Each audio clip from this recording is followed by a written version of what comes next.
Happy Halloween! Tonight's story is from Disney's Pinocchio. It's called The Witch of Walddunkel Way. It was All Hallows Eve, one of Pinocchio's favorite holidays to celebrate since he had become a real boy. "We ought to be heading home," Jiminy Cricket said. "It'll be dark soon." "But we didn't get the rolls yet," Pinocchio said. Geppetto had asked Pinocchio to pick up a few items for dinner. Jiminy nodded. "Let's get them," he said, eyeing the full moon rising over the forest beyond the village. "But shake a leg."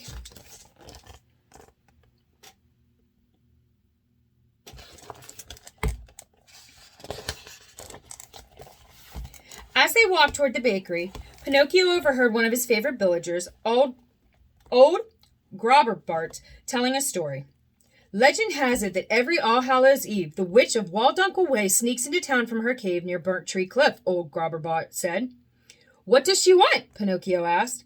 "A new familiar," the old man said. "That's what she calls her animal friends. She prefers ravens, rats, and black cats.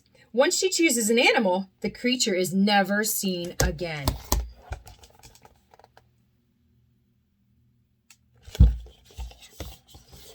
Jiminy tugged on Pinocchio's sleeve. "Let's go, Pinocchio. The baker will be closing his shop soon." Pinocchio followed Jiminy. A few minutes later, rolls in hand, the pair started for home. The sun had set, and the moon glowed overhead, casting long shadows across the road. "It's a little spooky tonight, eh, Pinocchio?" Jiminy said with a nervous shiver. Pinocchio agreed. "I wonder if we'll see the witch tonight. After all, it is All Hallows Eve."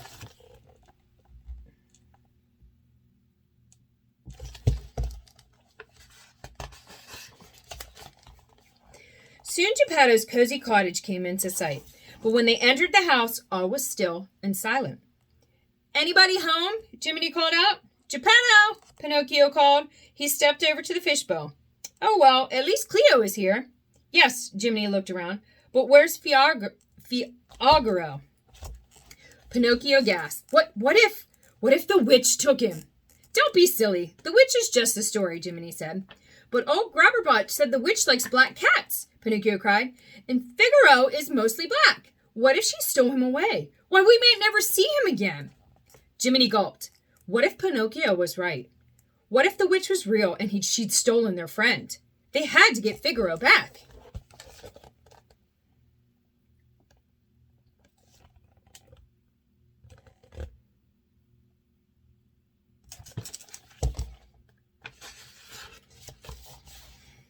The pair rushed back outside. The forest looked darker and scarier than ever. Pinocchio was frightened, but he was sure that Figaro had to be even more terrified.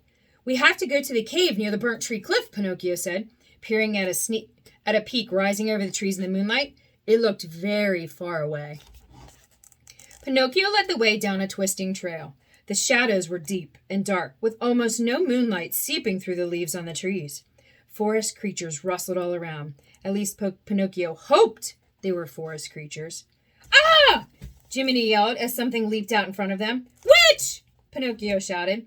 But it wasn't a witch. It was only a deer. Pinocchio breathed a sigh of relief. I think we scared him more than he scared us.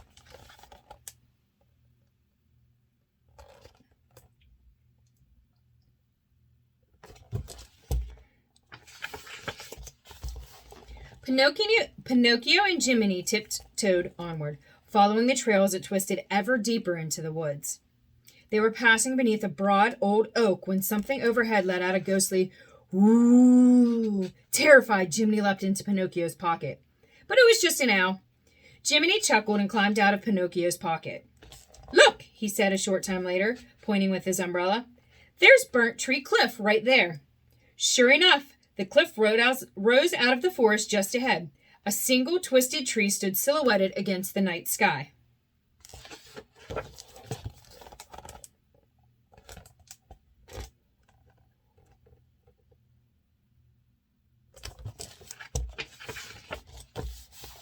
The two searched the cliff until finally they spotted a dark opening. Pinocchio crept closer.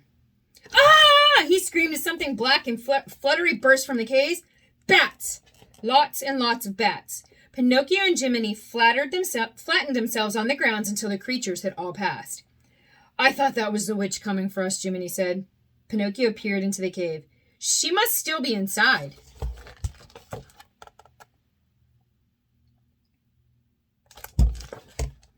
Jiminy lit a match, and the two slowly stepped into the cave.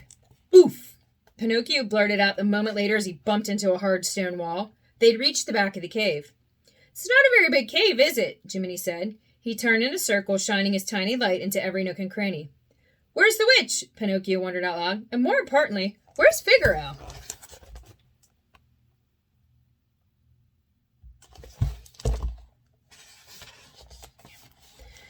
Disappointed, the two friends returned home. However, will we break the news to Geppetto? Jiminy asked as they approached the moonlit cottage. Look, there's Geppetto now, Pinocchio pointed to the road beyond the cottage. Sure enough, Geppetto was marching along from the direction of the village, and right beside him was Figaro! Pinocchio and Jiminy cried. You're safe! Geppetto scratched his head in confusion as Pinocchio hugged Figaro. What's going on? He asked. Pinocchio explained that he thought the witch of Walldunkel Way had taken Figaro. Oh, that old rascal Grobberbot is just always spinning tall tales, Geppetto said. Figaro came with me to the butcher. I forgot to ask you to pick up some chops for supper.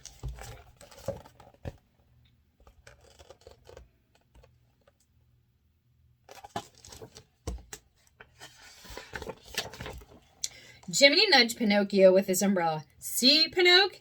I told you the witch is just a story. At that moment, a howl rang out from somewhere deep in the forest. Much closer, leaves rustled in the shadows beside the road. Well, let's not stand around growing roots, Geppetto said, quietly clearing his throat. He grabbed Figaro, cradled the little black cat in his arms. Time to go inside, eh? And with that, all four of them hurried inside a little bit faster than usual, just in case. The end.